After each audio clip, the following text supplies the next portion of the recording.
سازمان ملل هم تا آنجا که به اشرف و لیبرتی برمیگردد رکورد کم سابقه‌ای در زیر پا گذاشتن تعهدات و چشم‌پوشی بر نقض آشکار معاهدات بین المللی از خود به جا گذاشته است. به ویژه در قبال 6 قتل عام در اشرف و لیبرتی در 5 سال گذشته حتی یک تحقیقات مستقل را پیش نبرد و فراتر از همه با گزارش‌های مغرضانه و دروغ نماینده ویژه سابق عملاً بر جنایت‌های دولت عراق و رژیم ایران چشم بسته و مسیر حملات بعدی را هموار کردند. همه می‌دانید که در جریان این حملات جنایتکارانه 116 تن از مجاهدان شهید، 1375 نفر مجروح و 7 نفر گروگان شده اند و همچنین 18 تن از ساکنان اشرف و لیبرتی در اثر محاصره ضد انسانی پزشکی جان باختند. You cannot be for the peaceful coexistence of the world and the use of a nuclear program and be for genocide in Syria by supporting Assad. You cannot say that you are for transparency and disclosure and openness with your nuclear program and be murdering and massacring the people of Ashraf and taking 7 hostages, 6 of whom are women. You cannot have it both ways. So I say to my president, make sure that any agreement on a nuclear deal not only monitors the nuclear sites within Iran, but it also monitors the prisons in Iran. And it also monitors the support for terrorism overseas.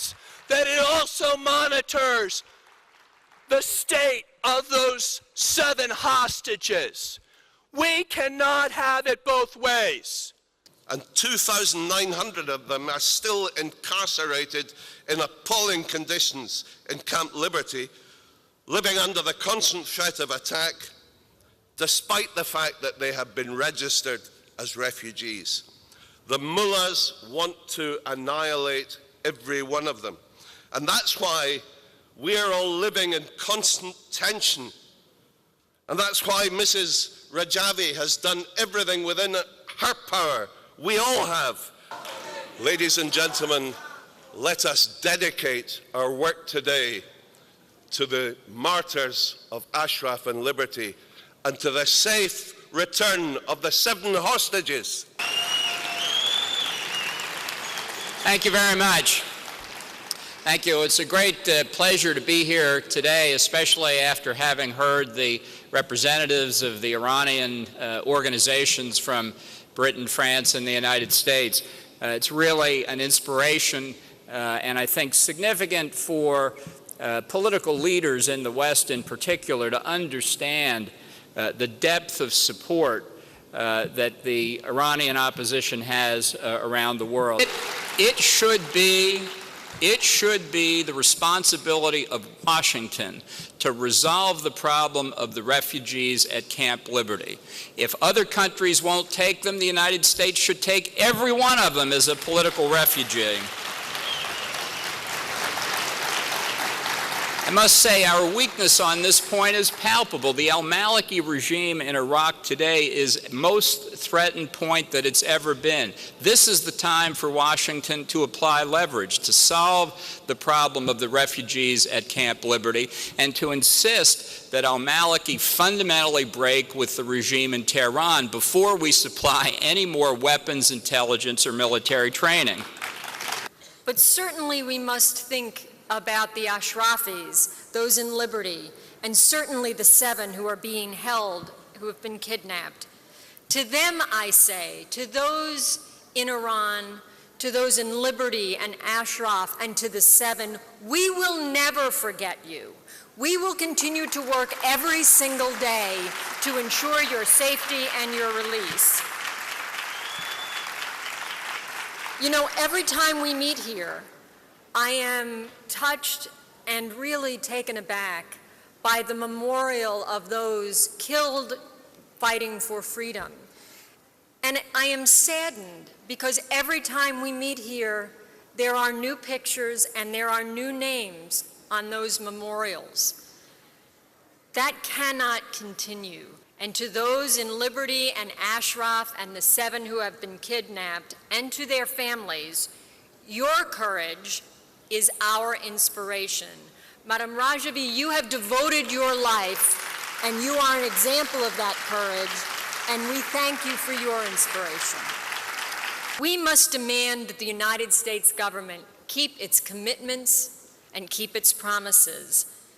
It is time for the U.S. government to take seriously its obligation to those in Liberty and Ashraf.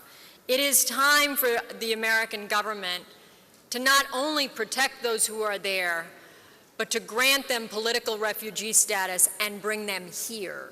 It is time for the American government to hold the Maliki government not only accountable, but to punish the Maliki government for what it has permitted, the atrocities it's permitted at both Liberty and Ashraf. Madame Rajavi, j'ai beaucoup d'admiration pour vous. Votre ténacité, votre courage, la clarté de vos exposés, la force de ce combat que vous menez depuis tant d'années me remplissent d'admiration. Bravo, madame. Et puis, j'ai entendu beaucoup de choses de très intéressants qui témoignent de votre obstination à poursuivre le combat pour la liberté de votre pays. Maryam Rajavi, the President of the United States has an opportunity right now to earn his Nobel Prize before the end of his second term.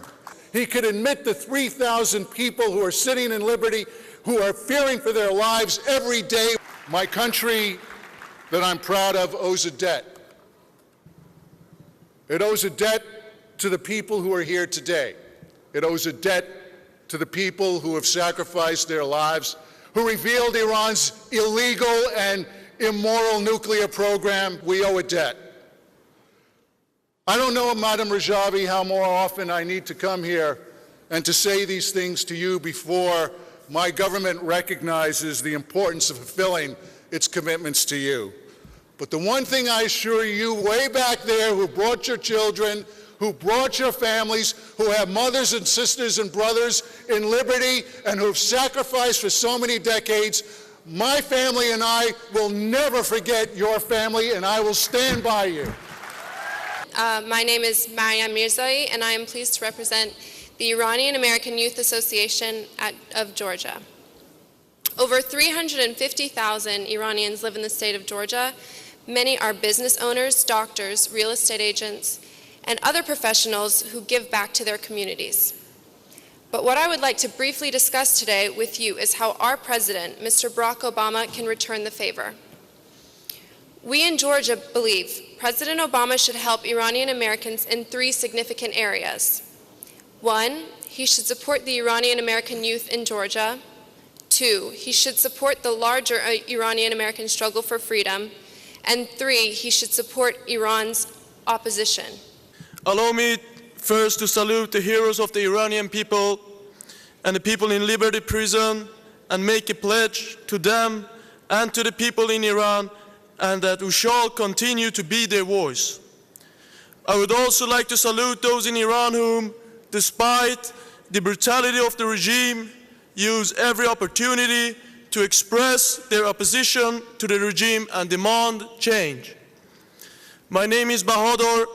I live in Sweden. I'm here today as a representative of many Iranian students in Sweden. I'm very proud to be part of this convention, this original convention. I am a representative of Iranian pro-democracy associations in Belgium.